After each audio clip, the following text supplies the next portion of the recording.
Kita akan ulang lagi deh. Atau apa lagi ya? Bentar. Cut dulu deh. Aduh, salah mulu. Mainan ini berdasarkan dari serial animasi. Lini ini didasarkan pada dari serial dan salah satu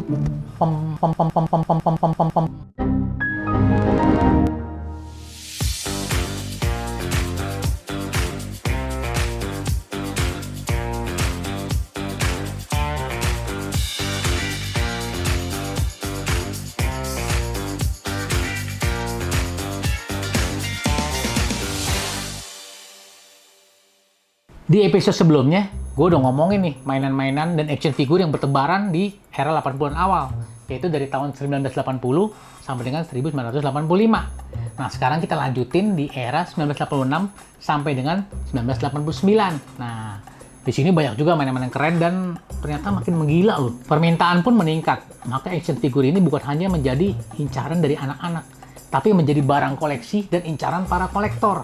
Disinilah mulai terjadi perubahan akan value dari action figure itu sendiri. Banyak orang mulai mengoleksi action figure bukan hanya untuk dibuka dan dipajang, tapi juga dikumpulkan sebagai nilai investasi.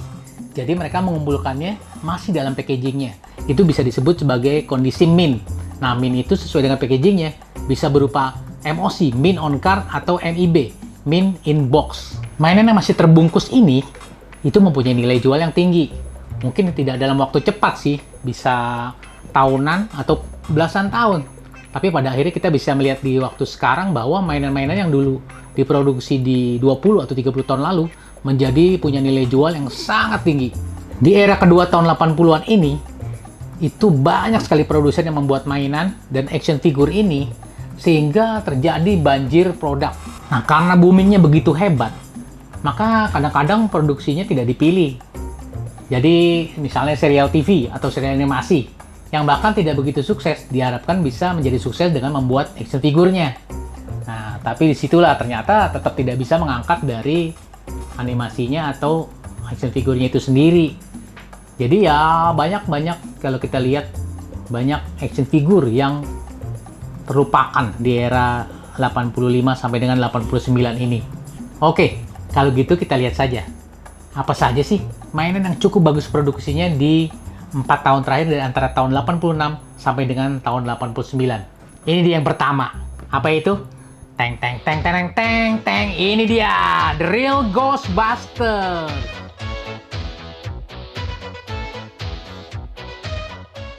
Line up action figure Real Ghostbusters ini diproduksi oleh Kenner pada tahun 1986 berlanjut hingga tahun 1991.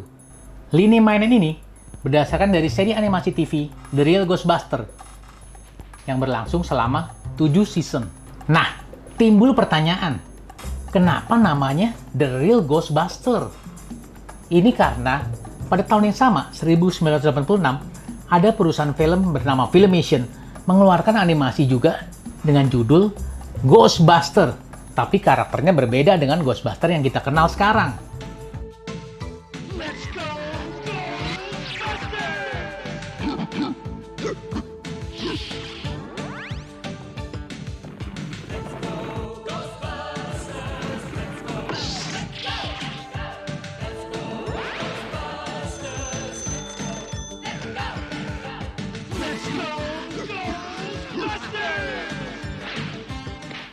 Akhirnya, setelah berbagai pertimbangan dan perundingan mungkin ya, maka ditambahkanlah kata The Real Ghostbusters di depan kata Ghostbusters yang kita kenal sekarang ini. Lagi-lagi nih, mainan ini dirilis menjelang Natal, yaitu pada Natal 1986. Dan ternyata, rilisan Ghostbusters Kenner ini sangat amat laris, sehingga terjual habis dalam pre-order saja. Nah, lini figur The Real Ghostbusters ini ternyata sukses banget. Lihat aja, dari pre-order aja udah habis. Dan itu berlanjut terus sampai dengan 10 wave. Bayangin, 10 wave. Nah, itu juga sampai sekarang masih dicari orang loh. Dan harganya juga lumayan. Salah satu hitsnya adalah markas dari Ghostbusters itu sendiri, yaitu Firehouse. Wah, itu keren banget sih. Gak banyak orang yang punya sampai sekarang. Karakter figur dari The Real Ghostbuster ini itu sangat menarik karena warna-warnanya cerah sesuai dengan film kartunnya. Nah, hantu-hantunya juga lucu, mempunyai mekanik yang bisa bergerak menjadi bentuk yang berbeda. Misalnya matanya melotot, lidahnya keluar, ataupun berubah bentuk menjadi setan dari musuh-musuh Ghostbuster itu. Seri Ghostbuster ini juga merupakan salah satu lini mainan dengan packaging terbaik. Salah satu tadi di Firehouse itu.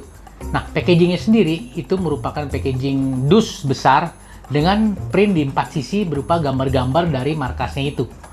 Dan itu kardus sendiri sekarang juga punya harga loh, padahal kardus kosong aja. Dan kalau kalian tahu, mainan itu masih dalam dus, begitu kita keluarkan dan kita rakit menjadi bentuk dari markasnya, itu nggak bisa lagi dimasukkan ke dusnya.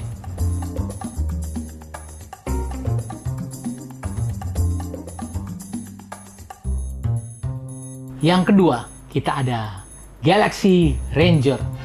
These are the adventures of the Galaxy Ranger.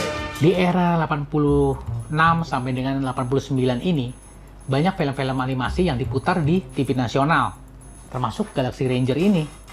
Galaxy Ranger ini merupakan keluaran dari produsennya Gallup. Dulu dibuat 6 karakter dari tokoh Galaxy Ranger ini. Zachary Fox, Goose, Doc Hartford, Captain Kidd, The Queen of the Crown, dan Lazarus Slade. 6 action figure Galaxy Ranger ini juga keluar dengan tunggangannya, yaitu kuda, yaitu Mel, Triton, dan Z-100. Nah, sayangnya di masa itu mainan ini kurang diminati, sehingga produksinya hanya berlangsung singkat dan segera lenyap dari pasaran. Kalau gue lihat mungkin karena mainannya besar dan harganya cukup mahal ya. Dulu juga jarang sih masuk ke Indonesia ini ya. Jadi sekarang mungkin banyak kolektor yang belum berlomba mencari di situs luar. Tapi itu pun tidak bisa didapat dengan harga yang murah. Di Indonesia gue kenal, hanya segelintir orang yang punya koleksi ini. Mau tahu? Lain kali kita bahas ya. Lanjut yang ketiga. The Centurion's Power Extreme. Whatever the challenge, they are ready. The Centurions. The Centurion ini diproduksi oleh Kenner pada tahun 1986. Diangkat dari serial animasi TV-nya yang diproduksi di tahun yang sama. Ini juga diputar di TVRI zaman dulu. Total produksinya adalah 65 episode. Dan tahu nggak? Ternyata salah satu konseptor dan desainnya berasal dari Jack Kirby. Jack Kirby adalah legend di dunia komik. Dia mencetuskan berbagai karakter yang sangat ikonik sampai sekarang, seperti Fantastic Four, Thor, dan lain-lain. Nah, kalau Centurion ini benar-benar dari animasi TV-nya duluan, lalu dilirik oleh Kenner menjadi sebuah action figure. Nah, Centurion ini diproduksi dengan ukuran yang cukup besar, yaitu 7 inch. Bayangkan saat itu, memegang mainan dengan ukuran 7 inch, itu menjadi raksasa banget dibanding mainan-mainan lainnya pada saat itu. Dia hanya keluar satu seri, yaitu 5 karakter. 3 Centurions, dan 2 musuhnya dengan seri The Force of Dark Terror. Tapi ini diikuti dengan berbagai aksesoris dan senjata yang dikeluarkan untuk melengkapi kelimanya. Di Indonesia, lini main ini sebetulnya cukup berhasil. Tapi mungkin karena harganya cukup mahal, ya mungkin karena ukurannya besar juga, jadi akhirnya tidak begitu laku. Ini bangkit dicari setelah jauh mainannya tidak diproduksi lagi. Gue sendiri juga mendapatkannya itu di akhir 90-an dari gudang-gudang toko mainan tua yang masih bertebaran di Jakarta waktu itu. Oke, berikutnya di nomor 4 ada Brave Star. Brave Star adalah serial animasi yang bergenre Space Adventure Western. Jadi seperti koboi luar angkasa. Nah, diproduksi oleh perusahaan film Filmation. Sebetulnya yang rilis duluan adalah action figurnya. Serialnya sendiri baru tayang setahun setelah mainannya diproduksi. Figur Brave Star ini berukuran besar, yaitu 8 inch.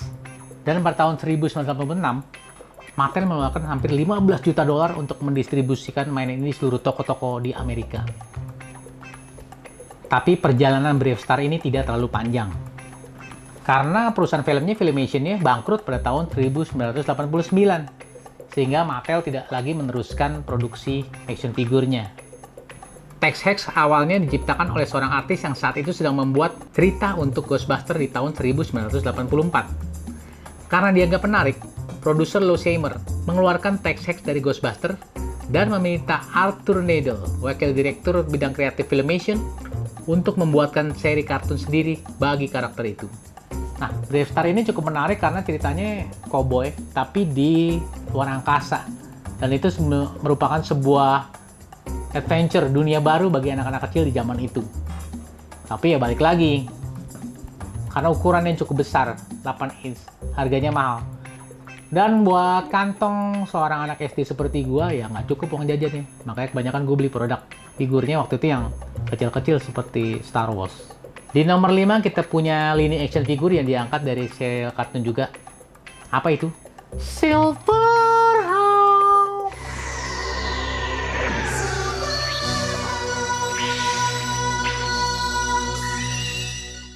Nah, ini diproduksi oleh Kenner pada tahun 1987.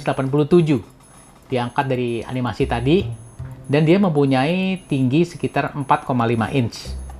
Awalnya dia mengikuti dari tinggi dari DC Superpowers, tapi ternyata ukurannya sedikit berbeda dan dibuat menjadi sedikit lebih besar. Nah, cerita menariknya adalah sebetulnya lisensi untuk pembuatan action figure ini tadinya mau diambil oleh LJN Toys, tapi LJN malah kalah dan akhirnya jatuh ke tangan Kenner. Tiap figur dilengkapi dengan karakter burung sebagai pendampingnya. Nah, fitur menariknya adalah mereka bisa bergerak seperti mengembangkan sayap dan lain-lain dengan cara menekan kedua kakinya. Yang keren dan cukup menarik adalah catnya. Di seri Silverhawk ini, warna catnya semua adalah chrome. Ada sih yang enggak seperti musuhnya, Monstar, tapi untuk karakter jagoannya itu kebanyakan berwarna chrome. Seperti juga judulnya, Silverhawk. Nah, warna-warna itu akhirnya menjadi sangat menarik buat anak-anak. Karena berbeda dengan cat-cat di action figure sebelumnya yang cenderung biasa-biasa aja, ini jadi sangat kelihatan berkilau dan mengkilap ya. Walaupun namanya cukup melegenda, tapi ternyata serial TV-nya hanya bertahan setahun saja. Demikian juga dengan rilisan action figurnya. Padahal ya kalau penyuka vintage sekarang itu menjadi salah satu lini yang paling dicari dan cukup mahal harganya loh. Di Indonesia, Silverhawk itu merupakan salah satu lini action figure yang paling berhasil dan paling dicari sampai hari ini. Ya, kalau buat yang kolektor bapak-bapak yang mungkin di era tahun 80-an itu lagi-lagi nonton serial TV-nya itu jadi berkesan banget karena ya itu, dia mempunyai warna yang berbeda dan mengkilap bling-bling gitu ya. Snoop Dogg.